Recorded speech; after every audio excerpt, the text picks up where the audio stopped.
بله اف پیمان جواکی بو پیمان جواکی یعنی وک یاسایه جبو روش آوای کردستانه وک قانونه دستوره اف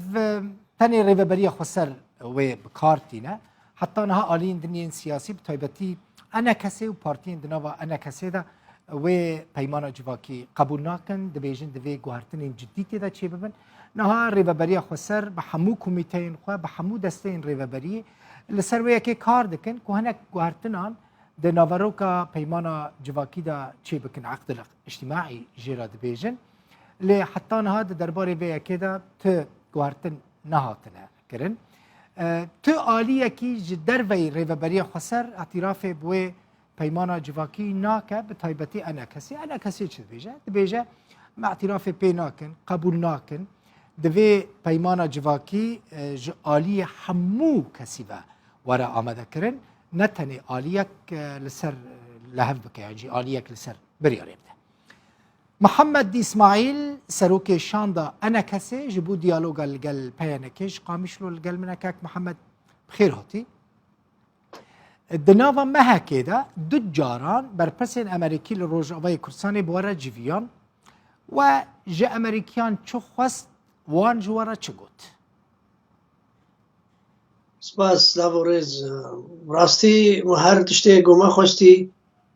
تشتیگو گریدای مصلحه ملت ما و آرامی کی دوی دوره دا پیدا ببن جارا اول چند امریکی جولا خواه و گره خواه گو بان دولت گو رول اول سر سوریه هی بوارا دانی چندان گو توجه سیاست امریکی دوی دوره دا دوی قناغه هدا چاو اطراف گو هواندیدار بالی سوریه دیتنا ترکیه دیتنا ائتلاف دیتیا کردستان دیتیا حتی بدر مظلوم و الهام دیتبون او گره خواه نیرین خواه دان خویا کرن یک جوان خالا گوت یعنی خالا که سرکیه نسبتی ولایت گرتو امریکا موضوع دانستاندن کردی گرینگیاوی های الجمع و ام حول ددن گم چاوا جارک دی و جینن دست ببه دبان وەکو ئەنجومەنجی ما نێرینی خۆدان خویا کردن ئەبن پێکردن و شتێک پیدا حەقی وڵاتی ما دەتی ئەنجامدام و حەقی ئەندام و کەوادرەی ئەنجومەن ئەجتیماعی کوردیدا هەروەسا گرتی ما و ڕۆژنامەوانە و وان مەبەستی هەیگو پیشەمەرە ئاریشێ گوتێن پێکئانین یعنی کارێک گوتێن ئەنجامدان بێگو کاری بوون بسەکنین وێ کاری هەیە ناکوکێ گو علیه سینور دریه سینوری دا علیه او ناکوکێ گو نابینا کردستان عراق و پککێ دا چێبن ما حسنت کرد گو تبلی وێدە ببن و ڕۆلا خۆل وێ منطقه وێ دەبەرا کورد سووریا جی بکن سەر وێکێ یعنی جوات ئەمال سەربان خالا بۆ بان بابەستا بوو هەلوێستا ئەنجومەن ئەجتیماعی کوردی دیارە دەربارەی وێ بان خالی هەدا جارا دی جێگرێ نونەری ئەمریکا هات زیارەمەر ئۆفیسەمە قامشنۆ ما بەرفرەهی هەورا خەفت سەربان جارێ هەیە چاوا کارە جارێک دی بە ژینێک چێ بێ چاوا کارە بە جارێک دی بان دانوستاندنا دەست پێ بکەن ئەو ماژی تاکید کرد سەروێ بەلگەنامە و وەسیقات گەرانتیە یاگومات پێشکەش کردی گوش چەند خالا شەش خالایە و پێدویە بن پێکردن بێ سەکناندن زمینێک باش بێ پەیداکردن دومنەوێ زمینە هەدا گۆمکار بن دیالۆگێکی بەردەوام بکەن و مەجارا دیژی تەجریبامە باش بوومە زێدەی نیوێ ئەنجام دایی هەمیش نیوێ ژێو پێ بە دەست پێ بکەن باشە ئەمریکان دەبی وەریدە تو سۆز دانەوە تو گارانتی دانەوە کاک محەممەد ئەمریکان دەبێژە یعنی ئەو مەبەستەکە سەرەکیە جەمولاتی گرتو ئەمریکا بەس تەحدیدا ڕۆژێکی نەکردە ئەو ژیت بینن بێ ئەمریکا چاوە کاربن نزیکایکی پیدا بکن ناوان ئالیادا و کاربن جارێک دی دەست پێ بکەن ئەمریکان خوازە هێمنایەکی و ئارامیکی دەبەرێدا گالیە حەمی دەرات شێ ببێ نەخواستم ژالیە تورکیا با ژالیە ناکۆکێ نابێنا کوردستانە و ئیدارەیەدا سست بکرد بێژە ئەو بۆ تعدایی تاثیراوی جهود ئەمریکی تر نەبن دەبەرێدا سیاسەت ئەمریکی دوێ قۆناغێدا نەهاتیە گوهاردن پشتی حەربا ئوکرانیاوان ئەمریکا هەنکێ نەبلەزە وەکمە وڵاتی ماش تەنگاویە دای ئەزما مازۆت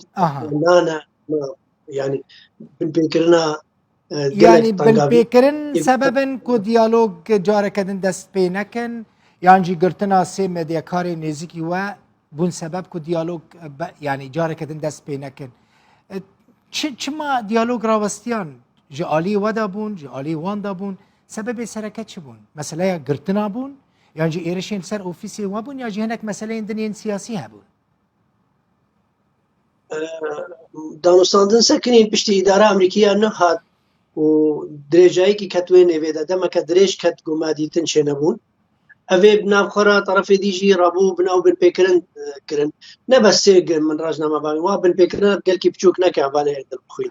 يعني ناکەم يعني از بێژم ji ber ku hûn gelek caran ez tu caran tu caran binpêkirina biçûk nakim rastî girtina rojnamavanan cemin sûce yani rojnamavan çi qas biçûk ve mezin bi ferq nake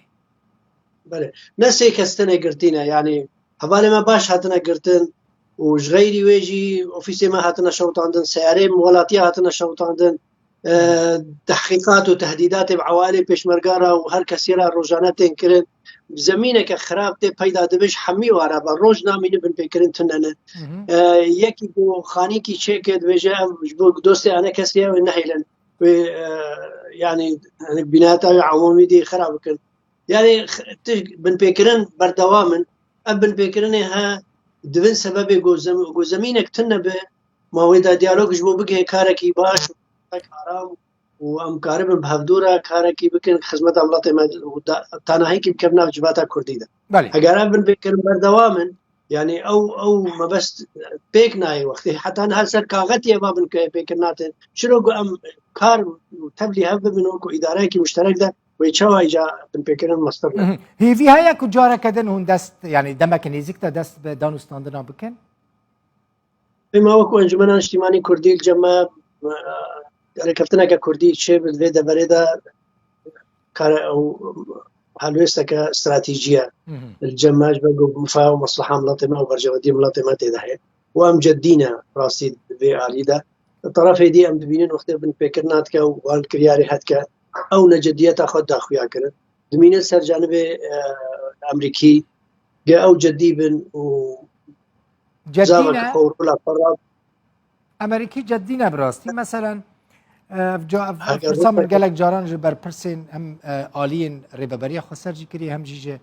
aliyên ene kesî kiriye Emerîkî ciddî neke ek Mihemed ew dibêjin em ceddî ne bes yani hûn ciddî dibînin Emerîkiyan ji ber ku ev demeke hûn bara didin û distînin bele Emerîkan ne bi ecele ne aha ji bo Emerîkiya baş Emerîkiya sebrin hinekî ji bo Emerîkiyan gelekî giring yani muhîm e ku hûn û rêveberiya xwe ser lev werin belê Emerîkan ji hemî welatê dinyayê kesekî bawerî ev 8 sala bawerî vê îdara tenê neaniye îdarakek alî ji bal alîkî tenê ve îdarekê nerewaye îdarak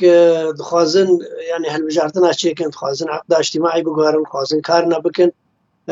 ev mesela yekta û yek alî tenê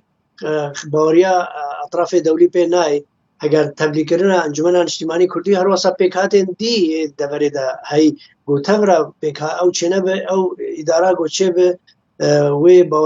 baweriyê wernagire ter piştre piştevanî û alîkariya dewletê biyanî jê re çêne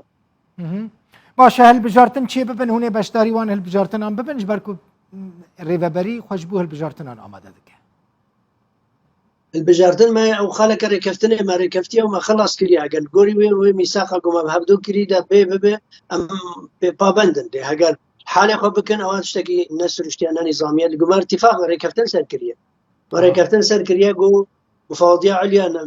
بش نيفينا بين انجمن اجتماعي كردي وريفبريه ده به حساب پیانه ده تشکیل کردن به هفباش سالکی به هفرا کار بکن پشتیوی هرن هلبجارتنا ما وکو اتفاق و ما درباس کریه و ما به هر دو آلیاجی به هلسان خلاص کریه ما اتفاق رکفتن کریه اگر گور ویبن ام پیپا بندن اگر نل گور ویبن حالی خواه بکن البجیر جافدریا چکدارا و یک آلی ده و انتخابات اصلا چه نبن محمد اسماعیل سروک شام دا انا کسیج بو دیالوگا لگل پیانکیش قامش رو میوانه مبوی گلکی سپاس